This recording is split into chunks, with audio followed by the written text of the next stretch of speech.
Hey everyone, and welcome to The Year Was, the podcast all about today. It gives you just enough information to effectively be that guy at the party, causing all your friends to question, hey, who invited you? Like, seriously, why are you here? I'm your host, Michael Montalvo, and for the next few minutes we will swim through the river of time to try and find out what makes today truly unique.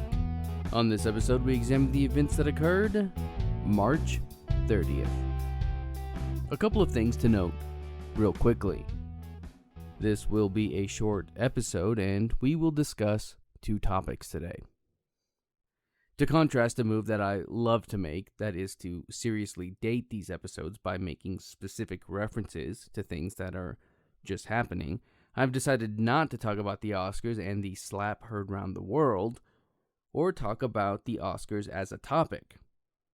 Like the fact that in 1992, on this day, March 30th, at the 64th Annual Academy Awards, The Silence of the Lambs won not only Best Picture, but also Best Actor, Best Actress, Best Director, and Best Adapted Screenplay.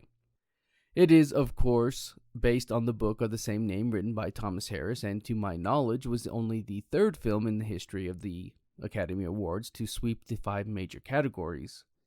The others being, for your next trivia night, 1934's It Happened One Night, and 1975's One Flew Over the Cuckoo's Nest.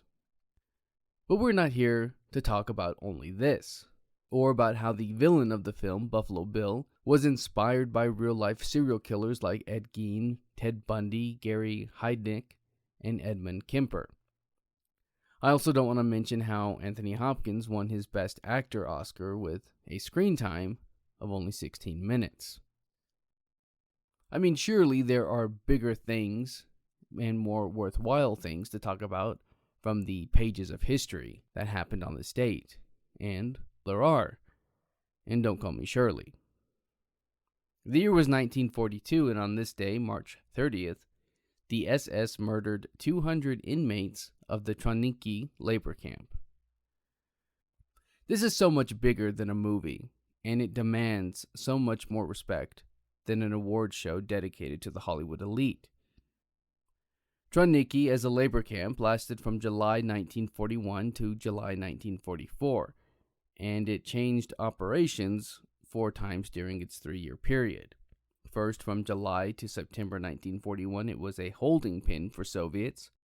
I say the Soviets because civilians and soldiers were both held there after the Nazi invasion of the Soviet Union on June 22nd of 1941. It took them only 2 weeks in order to establish a detention facility for Soviet prisoners of war under the direction of the SS and the police leader, or the SS und Policeführer, SSPF, a name that the Holocaust Encyclopedia lists on their website.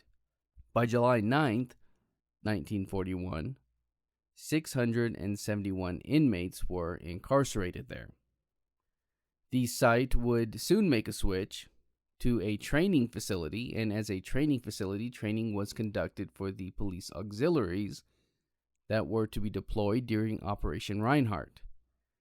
For those of you unfamiliar with it, the Operation Reinhardt forces were responsible for the systematic murder of almost 2 million Jewish people in German-occupied Poland. It was under this operation that the 3 killing centers of Belzec, Sobibor, and Treblinka were established and operated from 1942 to 1943. It was under this that German forces not only gassed millions of people, but also put them before firing squads, and it was just a lot of death. The camp operations would soon make the switch from training facility to labor camp, and this camp ran all the way until July 23, 1944, when Soviet troops overran it. Eventually, those responsible faced prosecution, and almost all of them were convicted.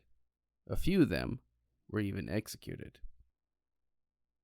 What's interesting to me, really, is that I found multiple instances of the Nazis being Nazis. That happened on March 30th. And I don't really understand it as far as what this particular day really had as far as significance. It was probably nothing but coincidence, but it just seemed a bit odd. In addition to the murder of the prisoners in the labor camp, in 1945, on this same day, March 30th, 289 anti-fascists were murdered by Nazis in Romberg Park, Dortmund. So, whatever the reason, it just seems like an impactful day. But it wasn't only bad things that occurred from World War II on this particular day. Actually, a defecting German pilot brought the Messerschmitt Me-262A1 to the Americans. And so it just seems odd that so many of these things happened on this one particular day. But that's going to do it for us today. If you like this podcast and want to hear more, give us a rate and a review. That helps me out and helps steer this in a direction that is hopefully good for all. If you're watching this on YouTube, you can find the Year Was audio version on your podcast app of choice. You can find me on social media and at YouTube at the Apple Cider Club. And as always, I want to thank the Tim Kreitz Band for our musical theme. And thank you for listening. We'll see you next time.